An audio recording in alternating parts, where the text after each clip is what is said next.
Hello, today is April 25th, 2025, Friday. And today I'll again be reading from the United Church of Christ Daily Devotional. And again, providing my impressions, the impact that had me, the thoughts it raised in my mind, um, using a Christian text as a tool for discussion and thought provoking, and to see how we live together, how we think, how we convene with one another, how we create community, and perhaps find the divine within that community.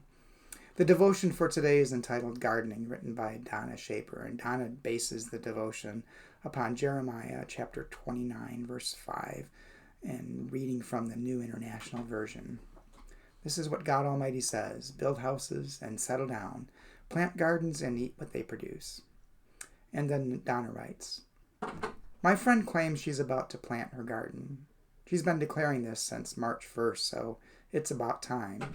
Her intention, according to her delayed Christmas letter, which arrived March 1st, is to coax the garden into what it is meant to be. That sounds like a very highfalutin way to plant, hoe, weed, repeat. She reminds me of Jeremiah's words: settle, plant, eat, produce, repeat. Both my friend's language and Jeremiah's sound so quaint I can't help but embellish. They are the cat's pajamas, the bee's knees. They delight me. They are great verbs: coax, plant, eat, produce. There's a handshake between the activity of gardening and the passivity of gardening that may be downright spiritual.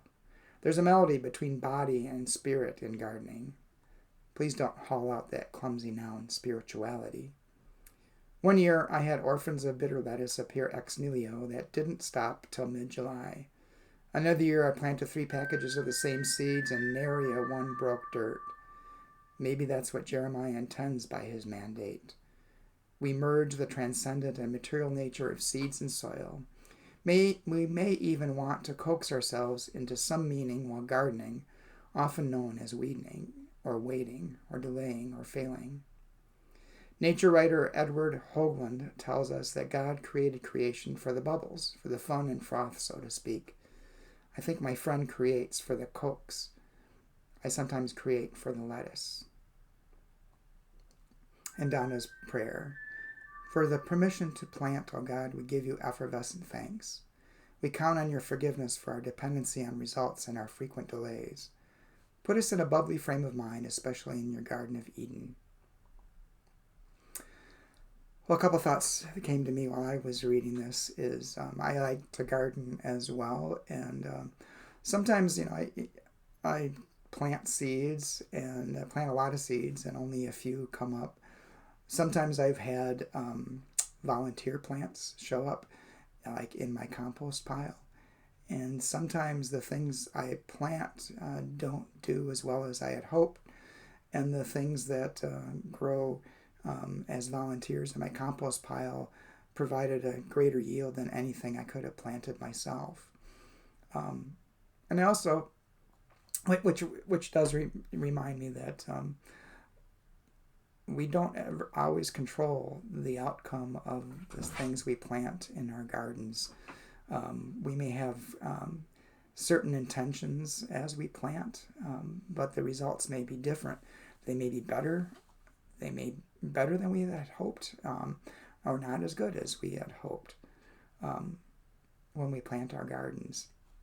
And the other thought that occurred to me as I was reading this was, when we do garden, it also involves us taking some action. It doesn't just happen on its own. Sometimes we need to do additional things like weeding or fertilizing or hoeing or thinning to get the best yield. And we need to pay attention and do the work to get the results that we hope for. And I think that's a metaphor for life. We can't just sit by and hope that something will happen. We actually have to go out and do some work.